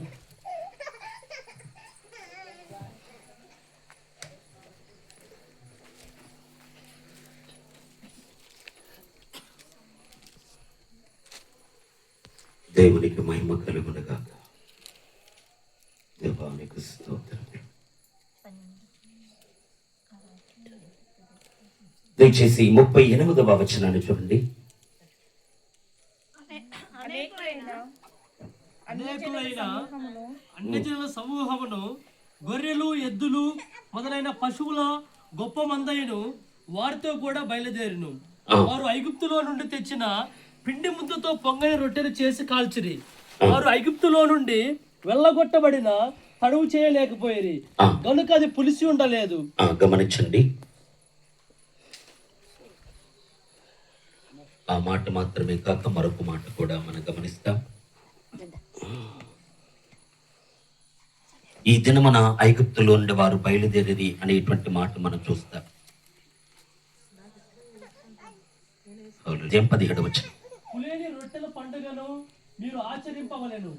ఆ దినమందే నేను మీ సమూహంలోను ఐగుప్తు దేశంలో నుండి వెలుపలికి రప్పించితిని గనుక మీరు మీ తరములన్నిటిలో ఈ దినమును ఆచరింపవలెను. అది మీకు నిత్యమైన కట్టడగా ఉండును. చూడండి పిల్లారా, అక్కడ ఒక మాట దేవుడు నొక్కి వక్కాలిస్తున్నాడు. ఏంటంటే, ఈ దినమందే నేను మీ సమూహములను ఐగుప్తు దేశములో నుండి వెలుపలికి రప్పించితిని. దేవునికి స్తోత్రం. జాగ్రత్తగా గమనించండి. ఎందుకు దేవుడు దిగొచ్చాడు? తన ప్రజలను విడిపించడానికి, విమోచించడానికి. అయితే ఒక దినమున వారికి విడుదల కలిగిందట. అదే ఇక్కడ మనం చదువుకున్న పిల్లారా, ఈ దినమందే నేను మీ సమూహములను, మీ సైన్యములను, ఓ ఇశ్రాయేలీయులారా, మిమ్మల్ందరినీ ఐగుప్తు దేశములో నుండి వెలుపలికి రప్పించుతని అన్నాడు. దేవునికి స్తోత్రం. ఒక దినమున వారికి విడుదల కలిగిందట. ఆ దినమున ఏం జరిగింది? నీళ్లు రక్తంగా మారిన దినమా ఆ దినము? మిడతల దండు వచ్చిన దినమా? కప్పలు ఇశ్రాయేలు ఐగుప్తీయుల మధ్యలోనికి వచ్చి బాధ పెట్టిన దినమా? కాదు దేవుని పిల్లారా, ఎన్నెన్నో సూచక క్రియలు జరిగాయి. కానీ ఇక్కడ మనం గమనించగలిగితే ఒక దినమున వారికి విమోచన కలిగింది. దేవునికి మహిమ. ఏంటా దినము? పస్కా గొర్రెపిల్ల వధించబడ్డ దినము. మొదటి నెల 14వ దినం పిల్లారా, ఇశ్రాయేలు ప్రజలు పస్కాను ఆచరించే దినంగా మనం గమనించగలం. ఈ దినమందే ఇదిగో మీకు విడుదల, మీరు వెలుపలకు వచ్చేతని అన్నాడు దేవుడు. అంటే ఇక్కడ నేను చెప్పే మాట ఒకటే దేవుని పిల్లారా, యెహోవా దేవుడు తన ప్రజల్ని విడిపించడానికి ఒక దినమును నిర్ణయించాడు. దేవునికి స్తోత్రం. అద్భుతాలు జరిగిన దినం కాదది, సూచక క్రియలు జరిగిన దినం కాదది, మహత్కార్యాలు జరిగిన దినము కాదది పిల్లారా. ఒకానొక దినమున మొదటి నెల 14వ దినమున పిల్లారా, ఇశ్రాయేలు ప్రజలందరికీ విమోచన కలిగిందట. దేవునికి స్తోత్రం. ఆ రోజు ఏం జరిగిందనంటే, ప్రతి వాడి ఇశ్రాయేలీల గుడారాల్లో ఒక నిర్దోషమైన పశువు బలిగా ఉంచబడింది. ఏడాది మగ గొర్రె పిల్లలు, మేక పిల్లలు పిల్లారా, ఎదుగో ఎద్దులు, పయ్యలు, నిర్దోషమైన నిష్కలంకమైన పశువులు పిల్లారా, దేవుడు చెప్పిన కొలత ప్రకారంగా, ఆజ్ఞ ప్రకారంగా ఇశ్రాయేలీల ఇళ్లలో ఆ పశువులు బలి చేయబడ్డాయి. దేవునికి మహిమ. అర్థమవుతుందా అండి? ఆ దినమున ఏం జరిగింది? సూర్యుడు నలుపుగా మారిన వారికి విడుదల దొరకలేదు. నీళ్లు రక్తంగా మారిన వారికి విడుదల దొరకలేదు. ఇక్కడ నేను చెప్పే మాట, ఎన్ని అద్భుతాలు యేసయ్య నీ జీవితంలో చేసినా అది రక్షణ కాదు, అది అద్భుతం మాత్రమే. నీకు విడుదల దొరకాలంటే ఏం జరగాలి? నీ బ్రతుకులో గొర్రెపిల్ల రక్తము చెందించబడాలి. నీ బ్రతుకులో నిర్దోషమైన జంతువు రక్తం పిల్లారా నీ హృదయంతరంగంలో ప్రోక్షించబడాలి. ఇశ్రాయేలీయుల ఇండ్లలో ప్రతి వాడు ఇందులో పిల్లారా ఒక నిర్దోషమైన పశువు ఎలాగైతే బలి అయిపోయిందో ఆ బలి గావించబడ్డ దానిని పస్కా అన్నారు. దేవునికి స్తోత్రం. ఇశ్రాయేలు ప్రజలు ఏం చేశారా? దినమన ఒక నిర్దోషమైన పశువును తీసుకున్నారు. మొదటి నెల 10వ రోజునే దాన్ని తీసుకుంటారట. 4 రోజులు దానిని పరీక్షిస్తారట. అది కుంటిదా, గుడ్డిదా, కలంకము కలిగిందా, దాని లోపల నిష్కలంకత్వం ఉందా, అది మంచిదేనా కాదా అని శ్రేష్టమైన దానిని పరీక్షించి 4 రోజులు టెస్ట్ చేసి పరీక్షించి 14వ దినమన అంటే 10వ దినమ దానిని తీసుకొని వచ్చారు. 4 రోజులు పరీక్ష చేసి ఆ 14వ దినమన ఇశ్రాయేలీయులు తమ ఇళ్లలో ఆ పశువును వధించారు. దేవునికి స్తోత్రం. వధించి ఏం చేశారు? ఆ రక్తాన్ని ఒక పాత్రలో పట్టారట. పాత్రలో పట్టిన ఆ రక్తాన్ని ఒక హిస్సోపు కుంచి అంటే ఒక రకమైనటువంటి చెట్టు వేర్లను తీసుకొని, బ్రష్ లాంటి వేర్లను తీసుకొని ఆ రక్తములో ముంచి ఇశ్రాయేలీయులు ఏ ఇంట్లో ఉన్నారో ఆ గుడారము వెలుపల ద్వారము యొక్క అడ్డకమ్మికి 2 నిలువు కమ్మలకు ఆ రక్తాన్ని పూసారట. దేవునికి స్తోత్రం. ఆ రక్తమును పూసి ఇశ్రాయేలీయులు లోపల ఉండి పస్కాను ఆచరిస్తుండగా ఆ రాత్రి సంహారకుడు వారి ఇళ్లలోనికి చొరబడకుండా ఇశ్రాయేలు దేవుని బిడ్డారా ఐగుప్తు దేశమంతట్లో ఆ సంహారకుడు సంచరించి అనేకులను బలి చేస్తున్న ఆ దినాల్లో అదే రాత్రి ఇశ్రాయేలు ప్రజల యాత్ర మొదలైంది. దేవునికి స్తోత్రం. అదే రాత్రి ఇశ్రాయేలు ప్రజలకు విమోచన కలిగింది. ఏ ఫరో నేను మిమ్మల్ని పోనివ్వను అన్నాడో, ఇప్పుడు అదే ఫరో పస్కా బలి పశు వధించబడ్డ దినాన మోషేతో మాట్లాడుతున్నాడు. దయచేసి మీరు వెళ్ళిపోండి అన్నాడు. దేవునికి స్తోత్రం. నడలేదా? ఈ రోజు మీకు ఒక మాట నేను చెప్పుతున్నాను ముగింపులో. దేవుని పిల్లలారా, నిన్ను విడిపించడానికి దేవాతి దేవుడు ఏం చేశాడు? విడిపించడానికి వచ్చాను అన్నాడు. విడిపించడానికి వచ్చాను అని పలికిన ఆ దేవుడి పిల్లారా పస్కా గొర్రె పిల్ల బలి ద్వారా ఆ రాత్రి ఇశ్రాయేలు ప్రజలకు ఎలాగైతే విడుదల కలిగించాడో అలాగే 2000 సంవత్సరాల క్రితం ఈ లోకానికి దిగువచ్చిన యేసు క్రీస్తు కూడా నిన్ను పాపములలో నుండి విడిపించడానికి ఆయన ఏం చేశాడు? రొట్టెలని దీవించాడు, కానీ విడుదల కలగలేదు. లాజరును బ్రతికించాడు, కానీ ప్రజలకు పాప క్షమాపణ కలగలేదు. కపెర్నహూములో చాలా మంది రోగులను స్వస్థపరిచాడు, గుడ్డి వారిని చూచేట్టుగా మార్చాడు, మూగవారికి మాటిచ్చాడు, చెవిటి వారికి వినికిడినిచ్చాడు, పక్షవాతపు రోగులను బాగు చేశాడు, ఊచ కాళ్ళు చేతులు కలిగిన వారిని బలపరిచాడు. పిల్లారా, ఇలా లక్షల కొలది 1, 2 కాదు దేవుడి పిల్లారా, వేల కొలది లక్షల కొలది అద్భుతాలు యేసయ్య చేశాడు. కానీ ఏ అద్భుతము ద్వారా కూడా మానవాళికి పాపములలో నుండి విమోచన కలగలేదు. చివరికి ఆ దేవుడు ఏం చేస్తాడో తెలుసా? ఒకానొక దినమన సరిగ్గా ఇశ్రాయేలు ప్రజల ఇళ్ల లోపల పస్కా పండగ దినమన బలి పశువులు ఎలాగైతే బలి చేయబడుతున్నాయో మొదటి నెల 14వ దినమన సర్వలోక మానవాళి రక్షణార్థమే దేవుడు అనుగ్రహించిన దేవుని గొర్రెపిల్లైన యేసు క్రీస్తు పిల్లారా సరిగ్గా పస్కా పండగ దినమని ఆయన కలువరి సిలువలో బలయ్యాడు. దేవునికి స్తోత్రం. హల్లెలూయా. అద్భుతాల ద్వారా నీకు రక్షణ కలగదు. ఆయన బలియాడు. ఆయన బలియాగము ద్వారా నీకు విమోచన, రక్షణ. అర్థమవుతుందా అండి? ఇశ్రాయేలీల ఇళ్లల్లో పస్కా పశువులు వధించబడుతుండగా సరిగ్గా మధ్యాహ్నము అదే సమయానికి 3 గంటల వేళ దేవుని గొర్రెపిల్ల సిలువలో మరణించలేదా? మరణించాడా లేదా? ఈ రోజు నేను చెప్పే మాట ఒకటే, నీకు విడుదల కావాలంటే విడిపించడానికి దిగొచ్చిన దేవుడు సిద్ధంగా ఉన్నాడు. కానీ నువ్వు చేయాల్సిన పని ఒకటి ఉంది. విడుదల కావాలంటే మనం ఏం చెయ్యాలి? దేవుని గొర్రె పిల్లైన యేసయ్యను నీ జీవితంలోనికి స్వీకరించాలి. అయ్యా, నా పాపముల కొరకే నీవు సిలువలో మరణించావు, నా అతిక్రమాల కొరకే నీవు గాయపరచబడ్డావు. ఇప్పుడు ఒక గొర్రెను మేకను కొనుమని నేను చెప్పట్లేదు పిల్లారా. 2000 ఏళ్ల క్రితమే సర్వలోక మానవాళికి రక్షణ కలిగించడానికి ఒకే ఒక మహా బలిని జరిగించాడు ఆయన. హల్లెలూయా. ఈ రోజు మనం చేయాల్సిన పని ఒక్కటే. ఏం చెయ్యాలి? గుళ్ళు గోపురాలు తిరగాల్సిన అవసరం లేదు. సీజన్ బట్టి వస్త్రాలు మార్చుకుంటూ కొత్త కొత్త భక్తులు చేయాల్సిన అవసరం లేదు పిల్లారా. చెప్పులు లేకుండా పాదయాత్రలు చేయాల్సిన అవసరం లేదు. కానీ నీకు రక్షణ కావాలి అంటే నీ నిమిత్తం ఈ బలి అయిన ఆ దేవుని గొర్రె పిల్లను నీ జీవితంలోనికి స్వీకరించాలి. రక్తాన్ని ఎలాగైతే వారు ఇష్టంగా తమ గడపలకు పూసుకుంటున్నారో యేసయ్య రక్తములో నీ ఒక్కొక్క పాపాన్ని ఒప్పుకొని విడిచిపడుతూ ఉంటే యేసు రక్తము నీ ప్రతి పాపము నుండి నిన్ను కడిగి శుద్ధి చేస్తుంది. దేవునికి స్తోత్రం. యేసయ్య రక్తము ఎవరి జీవితంలో పొయ్యబడుతుందో, యేసయ్య రక్తము ఎవరి అంతరంగములో ప్రోక్షించబడుతుందో, రక్త ప్రోక్షణ లేనిది పాప క్షమాపణ లేదు అన్నట్టుగా ఎవరి బ్రతుకులో యేసయ్య రక్తం ప్రోక్షించబడుతుందో వారికి పాప క్షమాపణ కలుగుతుంది పిల్లారా. ఆ రోజునే వారు ఐగుప్తులో నుండి పాపములో నుండి విమోచన పొందుకున్న వారు వీరిని రక్షణ పొందిన గుంపు అంటుంది లేఖన. దేవునికి స్తోత్రం. అర్థమవుతుందా? నిన్ను విడిపించడానికి దేవుడు ఏం చేశాడు? అద్భుతాలు మాత్రమే కాదు, నీ కొరకు తానే గొర్రె పిల్లగా బలి అయ్యాడు. దేవునికి స్తోత్రం. నిన్ను రక్షించడానికి దేవుడు దిగువచ్చి పిల్లారా ఆయనే తన ప్రాణాన్ని సిలువలో త్యాగం చేయలేదా? నీ చేతులతో చేసిన పాపముల కొరకు ఆయన చేతులు గాయపరచవలేదా? నీ కాళ్ళు నడిచిన చెడ్డ మార్గముల కొరకు ఆయన కాళ్ళల్లో మేకులు కొట్టబడలేదా? నీ తలలో కలిగిన చెడ్డ తలంపు ఆయన తలకు ముళ్ళ కిరీటాన్ని పెట్టలేదా? నీ హృదయంలో కలిగిన దురాలోచన ఆయన గుండెను బల్లెముతో పోడ్డోని విన్నారా పొడవలేదా, చీల్చలేదా? మన కన్నులు చూస్తున్న చెడ్డ చూపు ఆయన కన్నులకు గంతని కట్టింది. మన నాలుక మాట్లాడిన చెడ్డ మాట ఆయన నోటికి చేదు చెరకను అందించింది. దేవుడి పిల్లలారా, ఇదిగో నీ కొరకు దిగువచ్చిన దేవుడి పిల్లలారా, నిన్ను విడిపించడానికి నా కుమారుడా రక్షణ పొందు అని ఒక మాట చెప్పి విడిపించలేదు. ఇదిగో నీకు విడుదల కలుగునుగాక అని ఒక మాట పలికి విడిపించలేదు. పిల్లలారా, నన్ను నిన్ను విడిపించడానికి ఆ దేవునికి ప్రాణ త్యాగం చేయాల్సి వచ్చింది. హల్లెలూయా. ఒక మాట పలికితే రక్షణ కలిగిందా? ఒక మాట పలికితే అద్భుతం జరిగిందేమో. ఒక మాట పలికితే కుష్ఠరోగి శుద్ధుడయ్యాడేమో. ఒక మాట పలికితే పిల్లలారా పక్షవాతపు రోగాలు తొలగిపోయాయేమో. ఒక మాట పలికితే సేనా దయ్యాలు పారిపోయాయేమో. కానీ ఒక మాట పలికితే మన పాపం పోదు.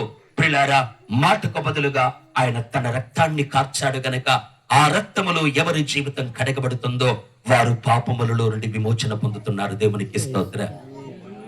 ఈ కార్యమానాడు ఐగుప్తు దేశములో ఇశ్రాయేలీల మధ్యలో దేవుడు చేశాడు.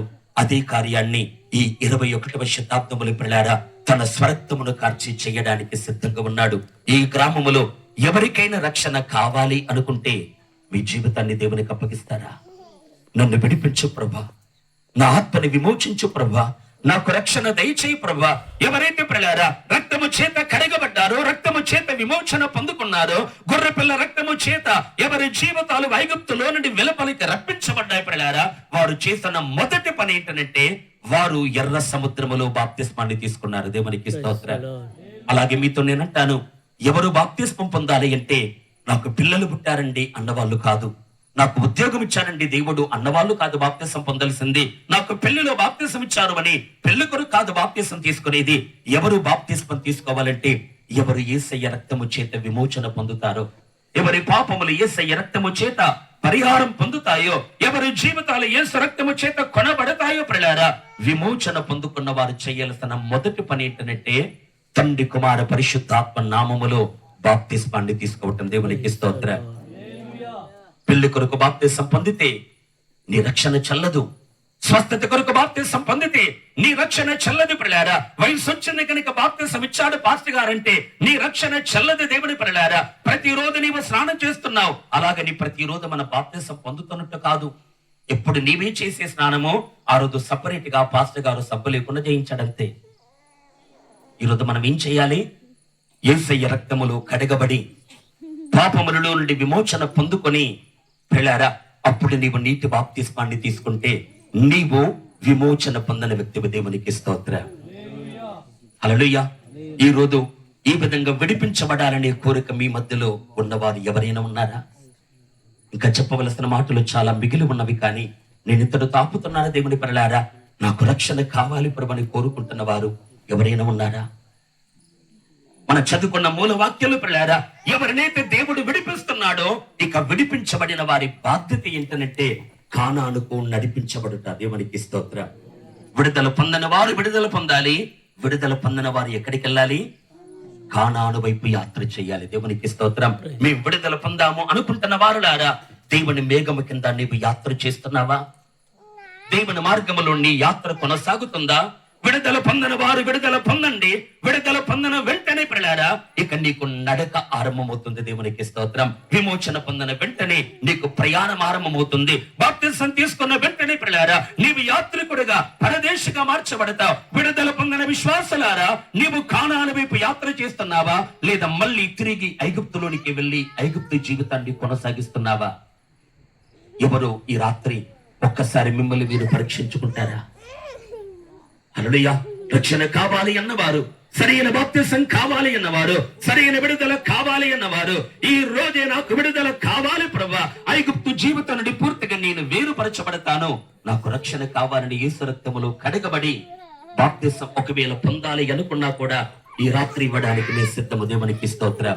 చెరసాల అధికారి అర్ధరాత్రి బాప్తిసం పొందాడు. దేవునికి స్తోత్రం. నపుంసకుడు దేవుని బిడ్డారా, మార్గములు ప్రయాణములు ఉండగా మధ్యలో నీళ్లున్న చోట ఆగి బాప్తిసం పొందాడు. పేతురు ప్రసంగాన్ని విన్న 3000 మంది యూదులు పిల్లారా ప్రసంగ అనంతరమే బాప్తిసం పొందాడు. ఇక్కడ నేనంటాను పిల్లారా, నిజంగా విమోచన పొంది బాప్తిస్మం కావాలి అని ఒకవేళ మీరు కోరుకున్నా కూడా మేము ఇవ్వడానికి సిద్ధము. దేవునికి స్తోత్రం. ఈరోజు విడుదల లేని వారు విడుదల పొందండి, విడుదల పొందిన వారు కణాన వైపు మీ యాత్రను కొనసాగించండి. దేవునికి స్తోత్రం. ప్రభు ఈ మాటలను మన మధ్యలో మన వినికిడిలో దీవించునుగాక. కొద్ది నిమిషాలు మనం మోకరించి ప్రార్థన చేద్దాం. దయచేసి అందరూ తలలు ఉంచుదాం. మన ఎదుట మనల్ని మనం అప్పగించుకుంటూ ప్రార్థిద్దాం.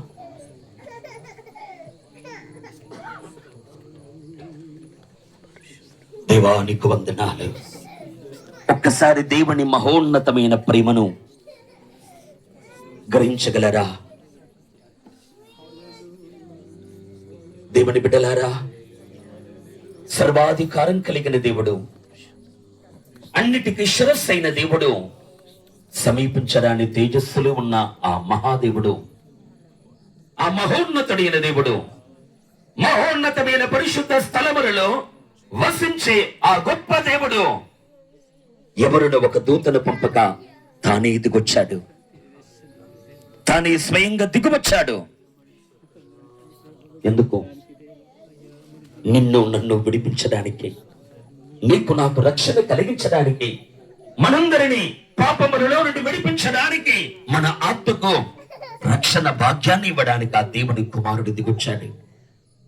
దిగువచ్చిన దేవుడు కొంతమంది సేవకుల్ని దేవుడు పంపిస్తూ ఉన్నాడు.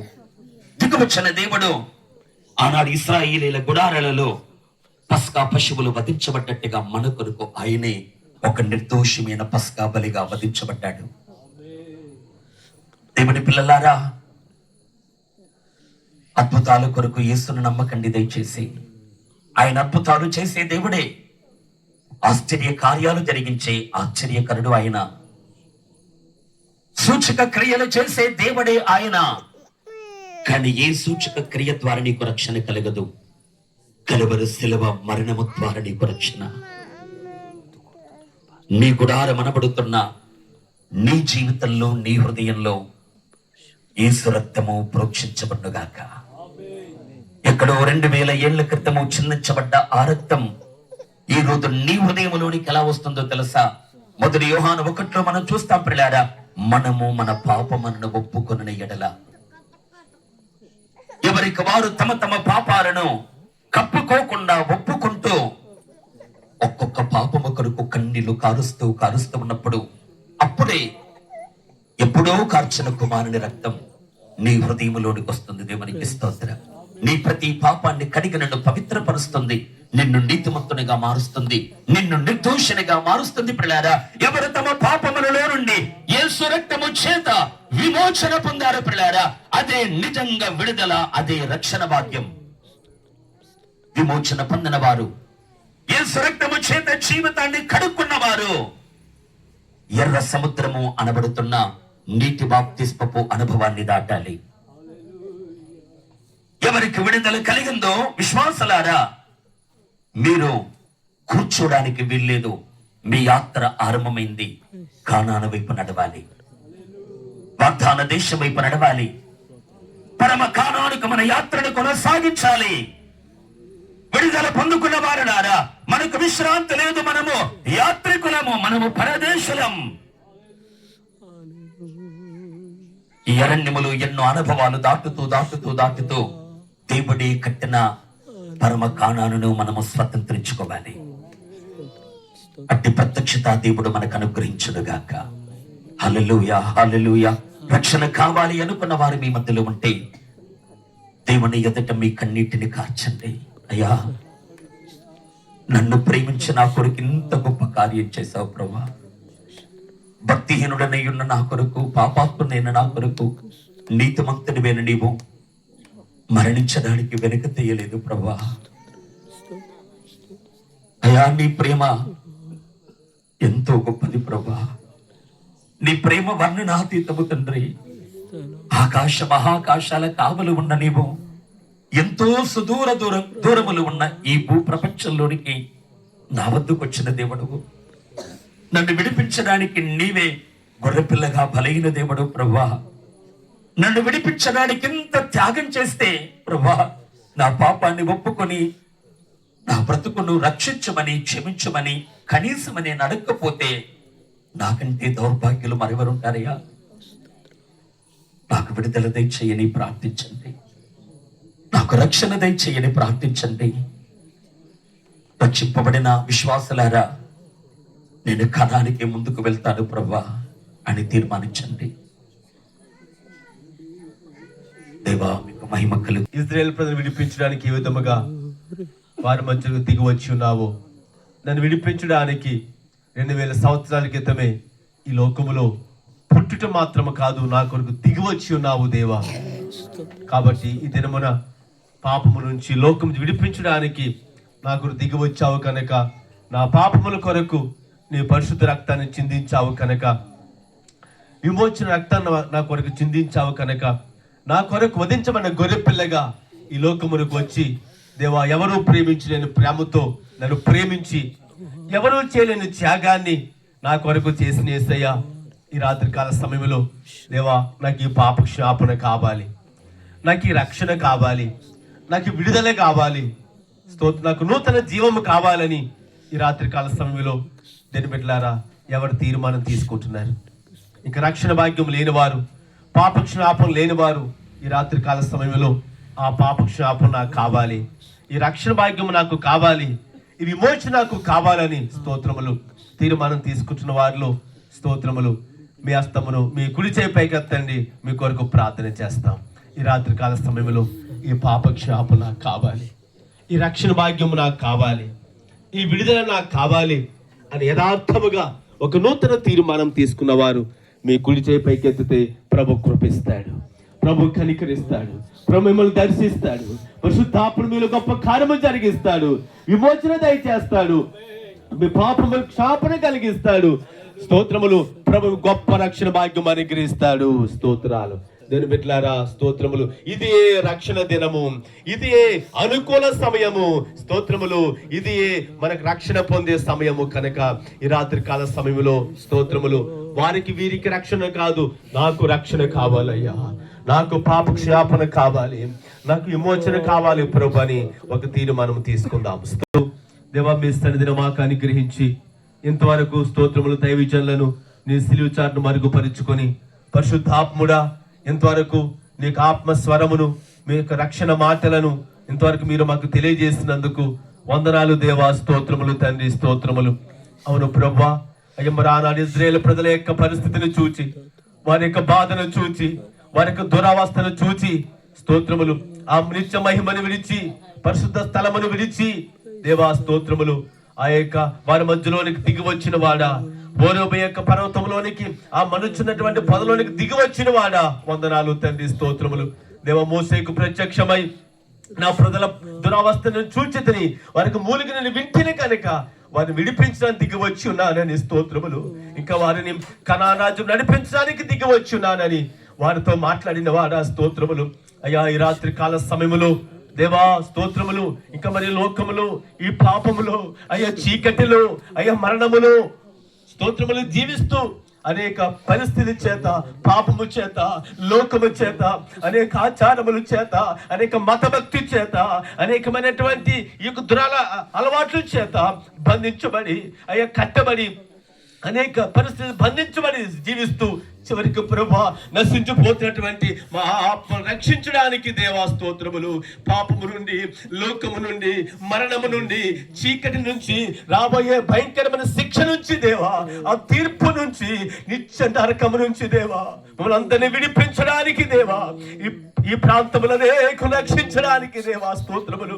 మమ్మల్ని అందరినీ విడిపించడానికి 2000 సంవత్సరాల క్రితమే ఈ లోకములకు దేవా గొర్రె పిల్లగా ఈ లోకములకు వచ్చావు దేవా స్తోత్రములు తండ్రి. ఈ లోకమునికి వచ్చి మమ్మల్ని ప్రేమించి ప్రభా స్తోత్రములు. ఈ లోకములు ఎవరు చేయలేని త్యాగాన్ని అయ్యా మా కొరకు చేసినేసయ్యా స్తోత్రములు ప్రభా స్తోత్రములు. మా అందరి పాపముల నిమిత్తము మాకు పాప క్షమాపణ దయచేయడానికి, లోకము నుండి, చీకటి నుండి, మరణము నుంచి మాకు విమోచన కలిగించడానికి, రాబోయే నరకము నుంచి మమ్మల్ని విమోచన కలిగించడానికి, గొప్ప రక్షణ భాగ్యమును దయచేయడానికి దేవా 2000 సంవత్సరాల క్రితమే మా పాపము నిమిత్తము మా అపరాధము నిమిత్తము, మా దోషము నిమిత్తము దేవా స్తోత్రములు, మా శరీరముతో, మా కాళ్ళతో, మా చేతులతో, మా ఆలోచనలతో దేవా అయ్యా స్తోత్రములు, అయ్యా మా చూపులతో, మా శరీరంలో చేసిన ప్రతి పాపమునకు నిమిత్తమై దేవా ఆ కలవరికి సిలువలో అయ్యా 3 రేకులతో కొట్టబడి దేవా ముళ్ళ కిరీటం పెట్టబడి దేవా స్తోత్రములు, కొడా దెబ్బలు తిని అయ్యా పిడిగుద్దులు తిని దేవా స్తోత్రములు, నా యొక్కయు మా యొక్కయు పాపములు కొరకు దేవా సిలువలో బలైన గొర్రె పిల్లవనేసయ్యా స్తోత్రములు దేవా. నీ ద్వారానే పాప క్షమాపణ, నీ ద్వారానే పాపికి విడుదల, నీ ద్వారానే పాపికి జీవము, నీ ద్వారానే పాపికి రక్షణ, నీ ద్వారానే స్తోత్రములు అయ్యా పాపికి గొప్ప రక్షణ భాగ్యము కలుగుతున్నది, రక్షణ పొందిన వారికి నిత్య జీవము కలుగుతున్నది అయ్యా స్తోత్రములు. అవును ప్రభు, నువ్వు అక్కడవే రక్షకుడవు, నువ్వు అక్కడవే విమోచకుడవు, నువ్వు అక్కడవే మా పాపముల నిమిత్తమే రక్తం కాచిన పరిశుద్ధుడవు దేవా స్తోత్రాలు. ఈ రాత్రి కాల సమయంలోనే విన్నటువంటి ఈ మాటలను బట్టి దేవా ఈ పాప క్షమాపణ కావాలయ్యా. నీ రక్తం ద్వారా నా ప్రతి పాపమును కరగండి ప్రభా, నీ కృప ద్వారా నాకు నూతన జీవము దయచేసి స్తోత్రములు, నాలో ఉన్న మరణమును, చీకటిని, అంధకారమును తొలగించి స్తోత్రములు నాకు నీ కృప ద్వారా ఆ నూతన జీవము నాకు దయచేసి నా ఆత్మకు జీవం కావాలి, నా ఆత్మకు రక్షణ కావాలి, నా ఆత్మకు విమోచన కావాలి, నా ఆత్మకు నిత్య రాజ్యము కావాలని ఈ రాత్రి కాల సమయంలో ప్రభా నీ వాక్యం ఎదుట స్తోత్రములు, ఈ రక్షణ మాటలు ఎదుట తీర్మానం తీసుకున్నటువంటి అయ్యా తమ నీ సన్నిధిలో తమ చేతులు పైకెత్తి ప్రతి బిడ్డను కూడా దర్శించమని ప్రార్థిస్తున్నాము దేవా. నీ సన్నిధిలో తీర్మానం చేసిన ప్రతి బిడ్డను అయ్యా స్తోత్రములు వారికి తీర్మానమును స్థిరపరచండి పరిశుద్ధాత్ముడా. ఇక్కడ పశ్చాత్తాపముతో నింపండి, మారు మనసు అనుభవంతో నింపమని ప్రార్థిస్తున్నాము దేవా. ఈ రాత్రి కాల సమయంలో రక్షణ భాగ్యం లేని వారికి రక్షణ భాగ్యము దయచేయండి, పాప క్షమాపణ వారికి పాప క్షమాపణ దయచేయండి, విమోచన దయచేయమని ప్రార్థిస్తున్నాము. ఎవరైతే రక్షణ భాగ్యం పొంది ఉన్నారో వారు ఆగిపోవడము కాదు, కానీ అయ్యా పరమ కానాను రాజ్యమునకు నిత్య జీవనకు మేము ప్రయాణము చేయవలసిన వారమే ఉన్నాము. అందుకే నీ కృపను మా పట్ల చూపించమని ప్రార్థిస్తున్నాము దేవా. ఇంతవరకు ఈ రాత్రి కాల సమయంలో దైవజనులు ప్రభా సిలుచాటు మరుగుపరుచుకొని నీ ఆత్మ ద్వారా అయ్యో మాతో మాట్లాడిన ప్రతి మాటను బట్టి స్తోత్రములు ప్రభా స్తోత్రాలు. ఇంతవరకు కూడికలు మీ సన్నిధిని మాకు దయచేసి ప్రభా అన్ని విషయాలు మీరు నడిపించినందుకు తోడుగా ఉన్నందుకు వందనాలు ప్రభా స్తోత్రాలు. ఈ రాత్రి కాల సమయంలో అయ్యో దైవజనుల యొక్క ప్రయాస, ఈ కూడిక యొక్క స్తోత్రములు, ఈ కూడిక ఈ సేవకుల యొక్క ప్రయాస ఏమాత్రమే అర్థము కాకుండా మీరే కార్యము చెయ్యండి, మీరే సఫలము చేయమని ప్రార్థిస్తున్నాము దేవా స్తోత్రాలు. ఈ కోరికలో పాలు పొందిన ప్రతి బిడ్డను దర్శించమని ప్రార్థిస్తున్నాము. ధరించి మీరు ఇచ్చిన ఆలోచన బట్టి వందనాలు చెల్లించుకుంటూ ప్రతి బిడ్డ జీవితంలో ఈ మాటను నెమరు వేసుకుంటూ ఆ ప్రకారం జీవించడానికి నీ కృప దయచేయమని వేడుకుంటూ మహిమా ఘనత ప్రభావాలు మీకే చెల్లించుకుంటూ మా రక్షకుడైన యేసయ్య పరిశుద్ధ నామములో ప్రార్థించి స్తుతించి వేడుకొంచున్నాము తండ్రి, ఆమేన్. మన తండ్రి అయిన దేవుని ప్రేమయు మా రక్షకుడైన యేసు ప్రభువారి కృపయు పరిశుద్ధాత్మకు అందున సహవాసము ఈ రాత్రి కాల సమయంలో యుద్ధమైనటువంటి రక్షణ మాటలు ఎదుట, విమోచన మాటలు ఎదుట, ఈ స్వార్థ ఎదుట స్తోత్రములు ఆ పాప క్షమాపణ కావాలయ్యా, ఈ రక్షణ కావాలి ప్రభు. నీ సన్నిధిలో స్తోత్రములు మరి తీర్మానం తీసుకున్న ప్రతి బిడ్డకు ప్రభు రాకడ పర్యంతము సదాకాలము తోడుగా ఉండి నడిపించునుగాక. ఆమేన్.